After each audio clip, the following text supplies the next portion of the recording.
भागवत तो हम देखा ना, ये भगवत गीता ये तो हमारा प्रमाण ग्रंथ है। और भगवत गीता के बारे में बहुत बहुत बार हमने कुछ बातें देखी है।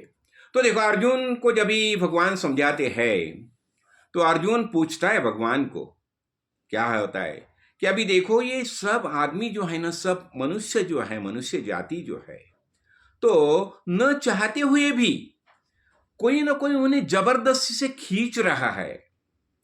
तो ऐसा हिसाब से, ऐसा समझ के वो क्यों गलत गलत आचरण क्यों करते हैं? हाँ, कोई ना कोई उन्हें खींचता है, ऐसा समझ के ये गलत आचरण क्यों करते हैं? खुद का धर्म छोड़ के पर धर्म क्यों अपनाते हैं? तो उसी समय भगवान बताते हैं कि काम ऐशा क्रोध ऐशा रजोगुण समुद्भवम महाशनो महापापना विद्धि इह एनम वैरिणम। भगवान बताते हैं, देखो ये रजोगुण से उत्पन्न हुआ। ये देखो, रजन ये काम काम यानी क्या होता है? राजसिक वृत्ति। मुझे यह चाहिए, ये चाहिए, चाह चाह रहती है, चाह रहती है। और ये चाह जो है ना, चाह रहना, ये रजोगुण का स्वभाव है। तो भगवान बताते हैं कि रे रजोगुण से उत्पन्न हुआ ये काम है ना, काम यानी मुझे चाहिए चाहिए। देखो, हम भूतल पर देह धारण करके आए, क्यों आए? ऐसे तो हमें हम वहां सब चीजें उपलब्ध थी, तो भी हम भूतल पर देह धारण करके क्यों आए? देखो, कामना कामना, कुछ ना कुछ वासना, वासना रहती है, इच्छा रहती है, ऐषणा रहती है, और इसके कारण हम देह धारण करके भूतल पर आते हैं। तो ये रजोगुण का जो स्वभाव है, चाहिए चाहिए, तो ये होता है। तो ये जो है ना, काम ऐसा, ये काम ऐसा है कि इसकी चाह बहुत ज्यादा रहती, काम ऐसा, और ये चाह रहती है, और उसमें कोई, समझो मुझे कुछ चाहिए, कौन सी चीज चाहिए, और बीच में कोई आके अड़थड़ा उत्पन्न करेगा तो क्रोध आता है। उसने मना किया, मुझे ये चीज चाहिए, लेकिन उसने मना किया, तो मना किया तो उसके कारण क्रोध निर्माण होता है। और ये काम और क्रोध है ना, ये रजोगुण से निर्माण होता है। अब ये क्रोध निर्माण हो गया क्यों? उसने मना किया। अभी बेसिकली कैसा होता है, देखो हमारे इसमें देखो राग और द्वेष रहता है। देखो, कौन सी चीज हमें चाहिए, चाहिए यानी प्यार होता है वो चीज के बारे में। हाँ, तो उसके बारे में हमारी दिल में क्या निर्माण हो गया? राग निर्माण हो गया, प्रेम निर्माण हो गया, आसक्ति निर्माण हो गई। और आसक्ति को विरोध हो जाएगा तो क्या होता है? क्रोध निर्माण होता है। भगवान यही समझाते हैं।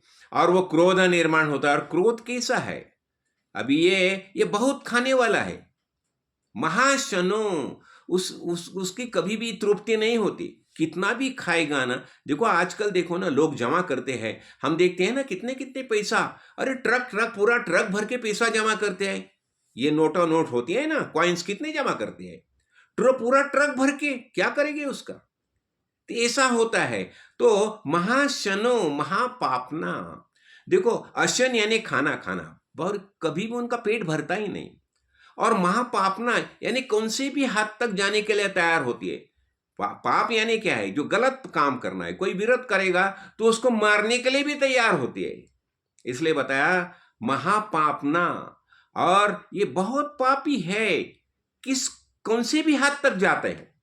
इसलिए महाशनो महापापना, और विधि इह एनम, और इन्हें वैरी समझो, वैरी समझो। देखो चाह की अवस्था कैसी होती है।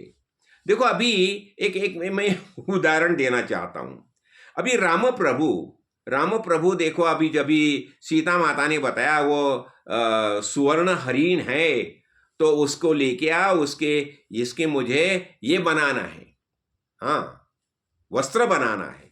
तो अभी देखो राम प्रभु जानते नहीं थे।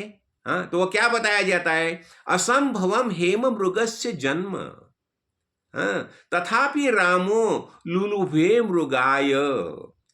देखो, सुवर्ण मृग आज तक हुआ भी नहीं है। हाँ, प्राय समपन्न विपत्ति काले धियोपि पूषाम मलिना भवन्ति, न निर्मिता केन न दृष्ट पूर्व न श्रूयते हेममयः कुरंगः, तथापि तृष्णा रघुनंदनस्य विनाश काले विपरीत बुद्धि। क्या बताया जाता है? देखो अरे आज तक इसने स्वर्ण का मृग देखा ही नहीं है, वो निर्माण हो गया ऐसा इसके बारे में कभी किसने सुना भी नहीं है।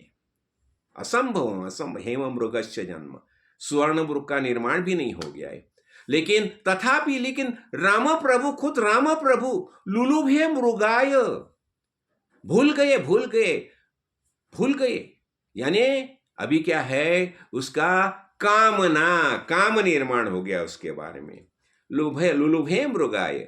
और बताया जाता है जब भी विपत्ति काल आता है ना कुछ सामने संकट आने वाला है, विपत्ति आने वाला है ना, विपत्ति काल, तो उसी समय जो विद्वान है, बुद्धिमान है, तो उनकी बुद्धि भी भ्रंश हो जाती है। हाँ, ऐसा होता है। तथापि ये तृष्णा जो है, तृष्णा रघुनंदन से तृष्णा जो है, तृष्णा के कारण यही कामेशा क्रोध है, कामेशा, ये तृष्णा के कारण वो पीछे चले गए, हिरण, सुवर्ण हिरण के पीछे चले गए।